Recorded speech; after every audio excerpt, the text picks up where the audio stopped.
Hello and welcome. Yes, welcome to class 656. And hablando del rey de Roma, yesterday I was talking about Olegario, and I was saying he's missing. We have spent 5 minutes waiting for Olegario to finish hammering. He's not drilling. Ahora con martillo. He has a hammer. If I had a hammer, I'd hammer in the morning. I'd hammer in the evening, all over this world. To hammer is martiller, además de martillo. You hammer with a hammer. Hammer, hammer, hammer. Yes, the hammer and sickle. In Spanish, el la hoz y el martillo. In Inglés decimos el martillo y la hoz. We say the hammer and the sickle. All right, hammer and the sickle, which is a symbol of communism, Marxism, the hammer and the sickle. The hammer represents the workers, the factory workers, and the sickle represents the field workers, the farmers, the people who work in the fields. All right, in agriculture. So, he's quiet for the moment. Let's hope he doesn't start hammering again. Yeah, but in any case, we're going to risk it. We're going to take the risk and try to do this class with Olegario upstairs. Pero hablando del rey de Roma, in English we say, speaking of the devil, del diablo, yeah. Or speak, hay dos versiones. Speak of the devil, or speaking. Prefiero speaking, I say speak. Speaking of the devil, but in Spanish you say, hablando del rey de Roma, por la puerta asoma. Claro, okay. And we say, just speaking of the devil. Speaking of the devil, he's back. Can you believe it? I can't believe it. Just yesterday I was talking about Olegario. Now he's back. My God. But with a hammer, which is worse. Translation booklet, page 264. 264. My eyes are okay. On 2 occasions, I've received an email from an ophthalmologist. Said, you need to come see me. If you have trouble seeing, look, the print in this book is very small, and the lights are shining on and it's coming into my eyes. My eyes are okay, especially for my age. I don't need glasses. All right, page 264. No. Yes, page 264. List number 3. No han llegado todavía. They haven't arrived yet. They haven't arrived yet, or they haven't gotten here yet. They haven't arrived yet. ¿Y por qué no han llegado todavía? And why haven't they? Why haven't they arrived yet? Why haven't they arrived yet? They haven't. Why haven't they? Porque están todavía en camino. Okay. Because they're still on the way. They're still on the way. Porque todavía vienen de camino. Because they're still on the way. They are still on the way. They're still on the way. They're still on the way. ¿Has comido ya? Have you eaten yet? Excuse me? Have you eaten yet? Repeat, please. Have you eaten yet? ¿Has comido ya? Have you eaten yet? Have you eaten yet? Have you eaten yet? Así lo decimos. Have you eaten yet? Y todos estos escoceses hasta entienden australianos con esto. Have you eaten yet? Have you eaten yet? Eaten. Have you eaten yet? All right. No he comido todavía. I haven't eaten yet. Fíjate, en un caso en español ya y en otro caso todavía. Pero en inglés yet. Have you eaten yet? No, I haven't eaten yet. Comamos. Let's eat. Okay. ¿Por qué no has comido todavía? Why haven't you eaten yet? Why haven't you eaten yet? Porque todavía estoy estudiando. Because I'm still studying. Because I'm still studying. Oye, ¿todavía sales con ella? Do you still go out with her? Or are you still going out with her? Vamos a valer aquí. Do you still go out with her? Todavía salimos juntos. Yes. Yeah, we still go out together. We still go out together. We are still going out together. ¿Le has pedido ya que se case contigo? Have you asked her to marry you yet? Excuse me. Have you asked her? Asked her. Asked her. Asked her. Asked her. Yes. Nobody in the history of the English language has said asked her. We say asked her. Have you asked her? Have you asked her to marry you? Casarse contigo, to marry you. Yet? Have you asked her to marry you yet? No, todavía no. No, not yet. Not yet. No, not yet. ¿Tienes intención de hacerlo? Are you planning to do it? Are you planning to do it? No lo sé todavía. I don't know yet. I don't know yet. ¿Has conocido a sus padres, de ella? Have you met her parents? Have you met her parents? Sí, ya les he conocido.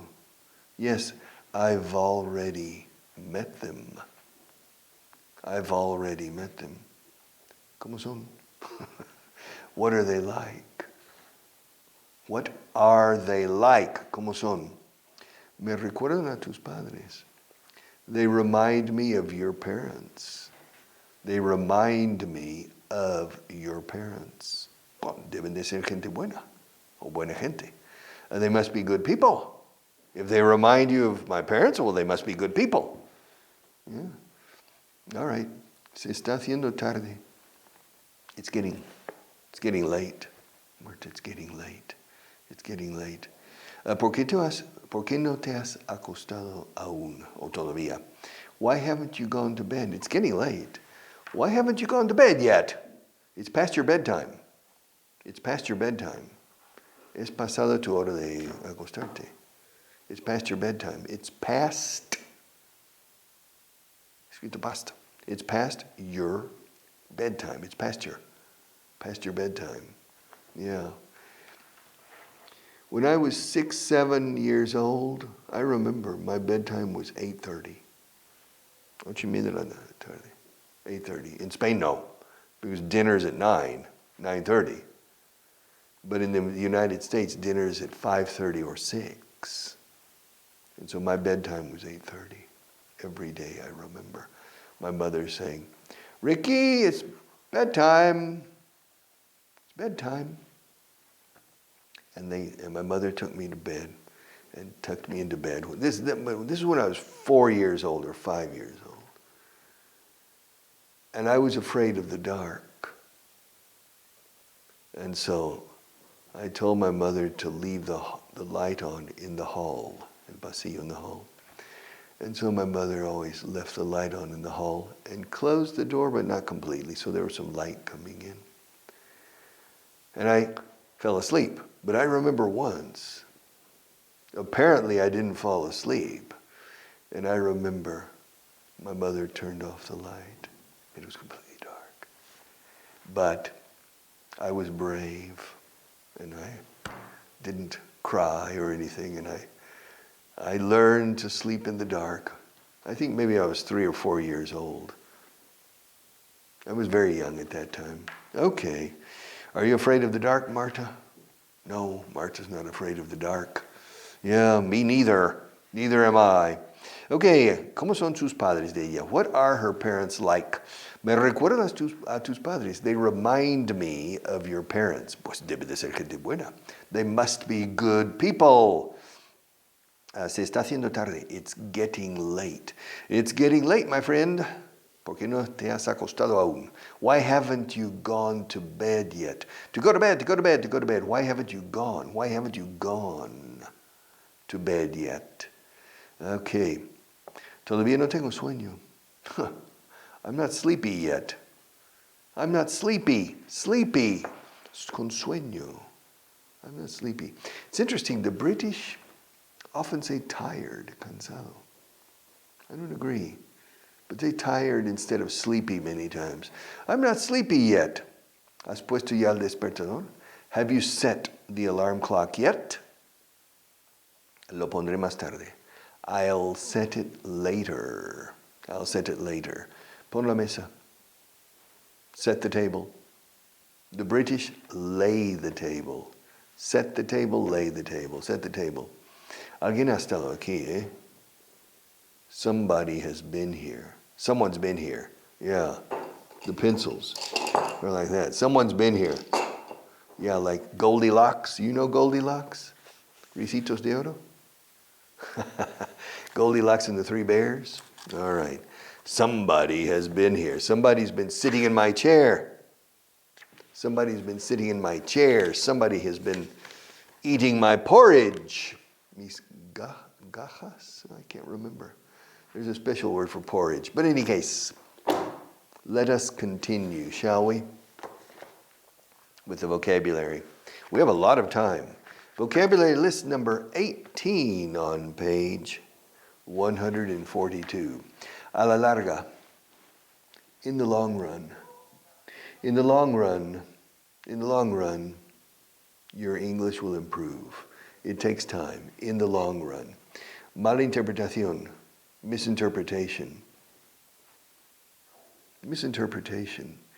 You know, to misinterpret, a misunderstanding es un malentendido. A misunderstanding.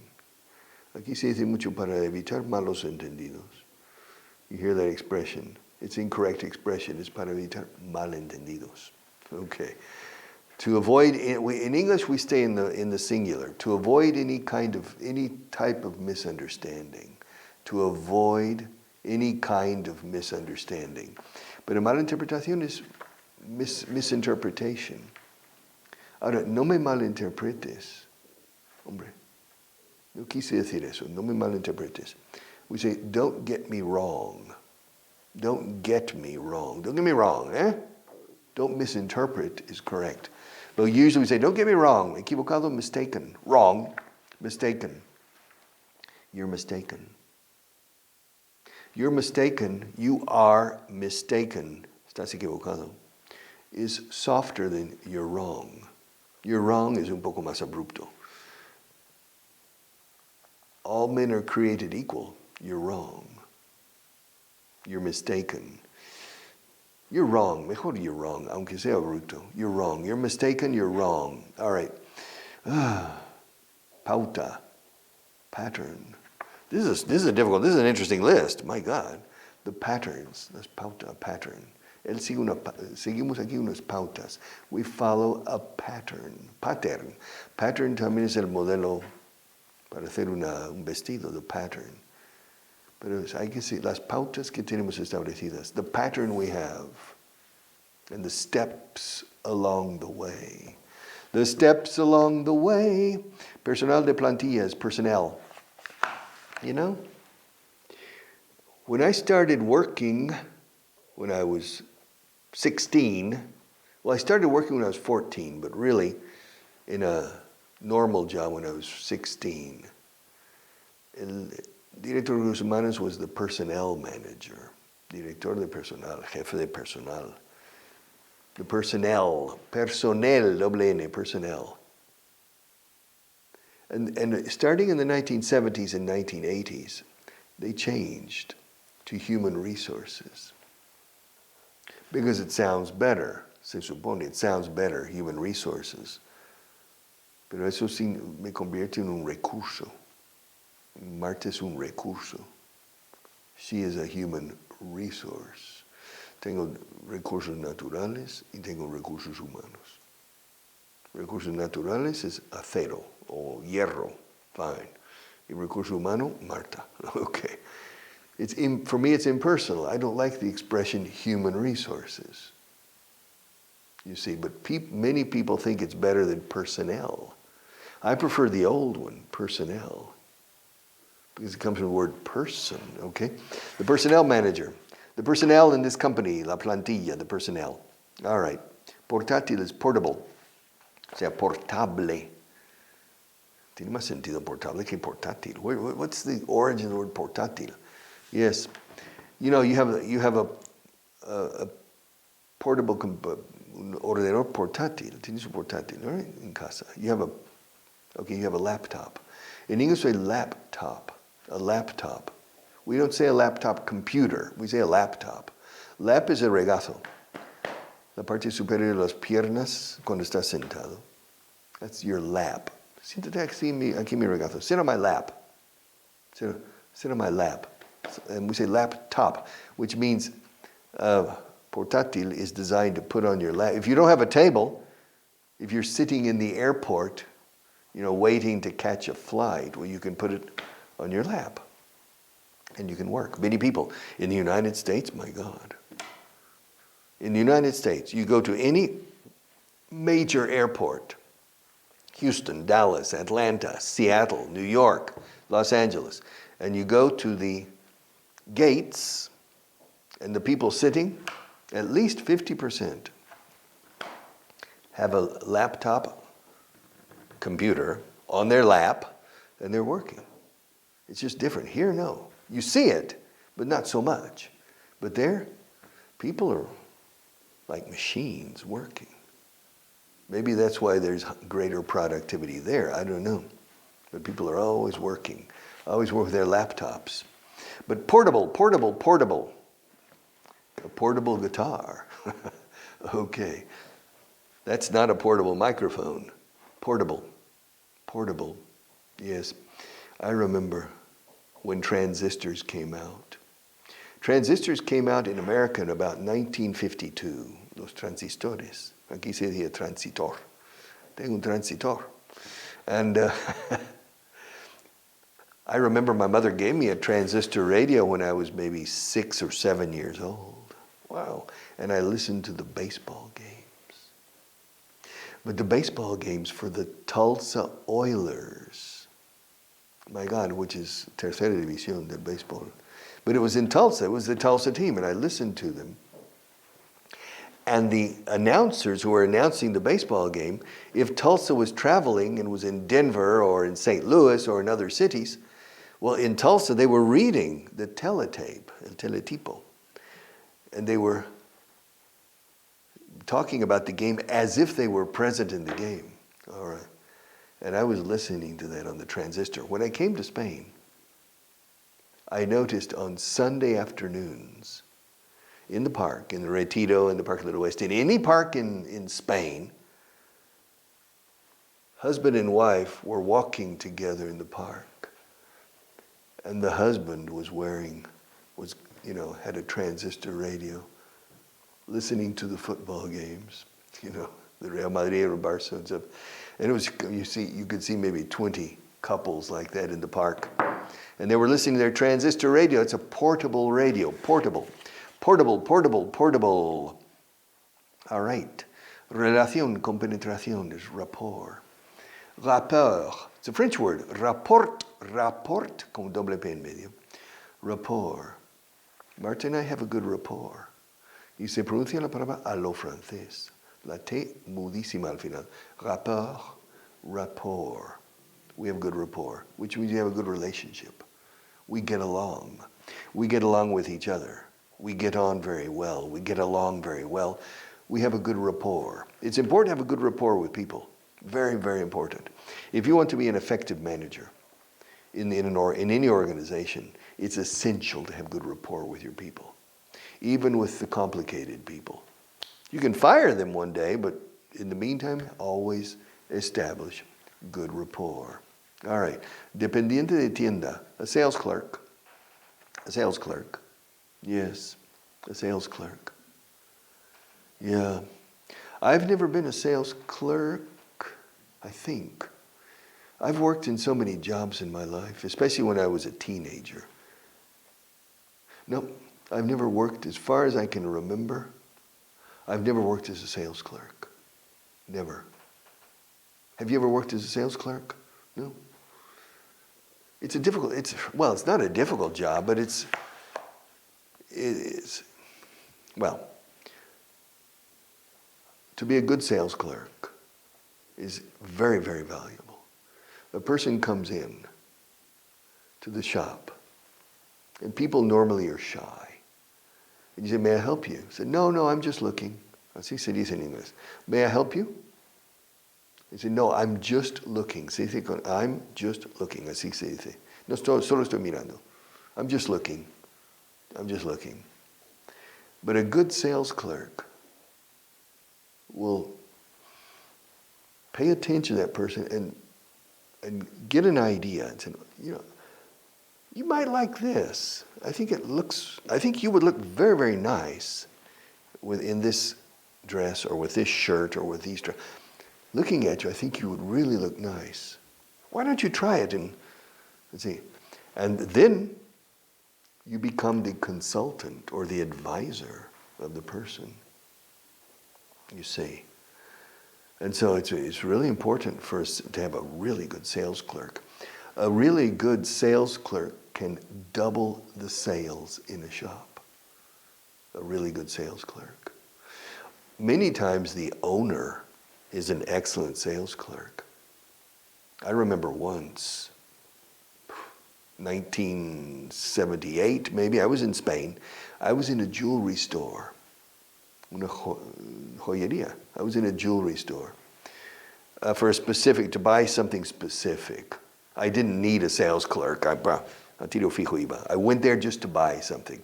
But I noticed another man looking at necklaces, perlas, and he was talking to another girl.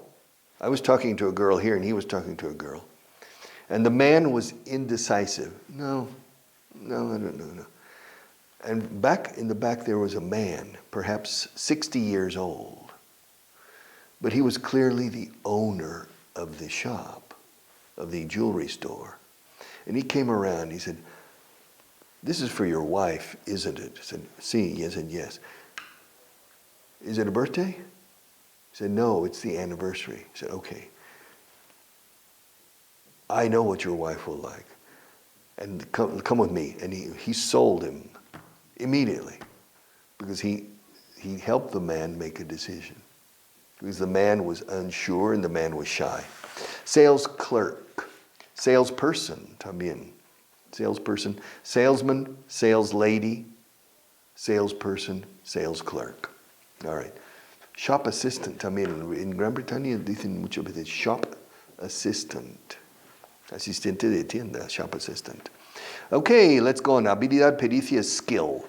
Skills, las habilidades, skill. Skill. Es como matar, kill con ese delante. Skill. What are your skills? My skill is to kill. Licencia para matar. You have a license to kill like James Bond. Yeah, skill. Skills. You need to possess skills. Education. The educational system should have two objectives. A humanistic education for the appreciation of what humans have achieved over the past 7,000, 8,000 years. A good, solid humanistic education.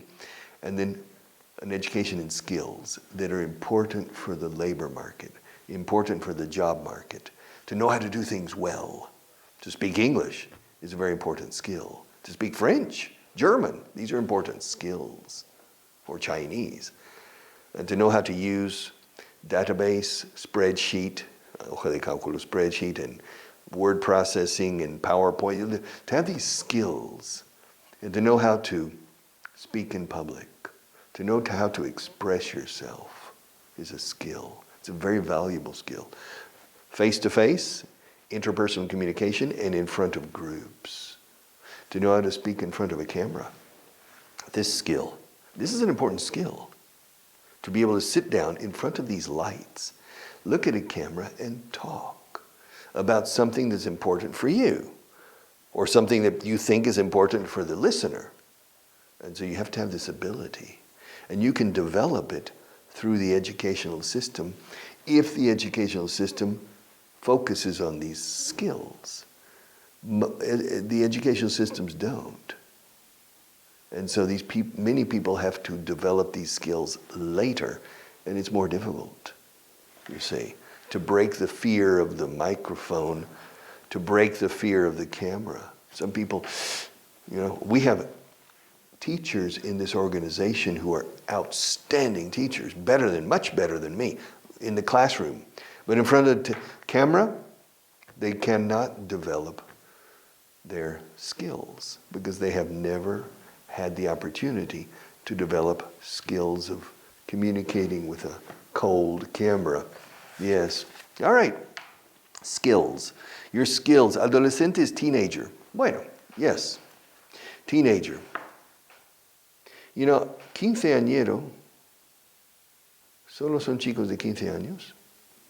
Si alguien tiene 16 años, no es un quinceañero. I mean, the word teenager covers 13, 14, 15, 16, 17, 18, 19. Their 7-year period is teenagers. During my teens, durante mis teens, o sea, durante mi adolescencia. Because adolescence is basically from puberty to young adult, joven adulto. In the middle is adolescence. And it's normally the teens, the years of the teens. I'm not a teenager anymore, but I still enjoy life as much as a teenager. See you tomorrow.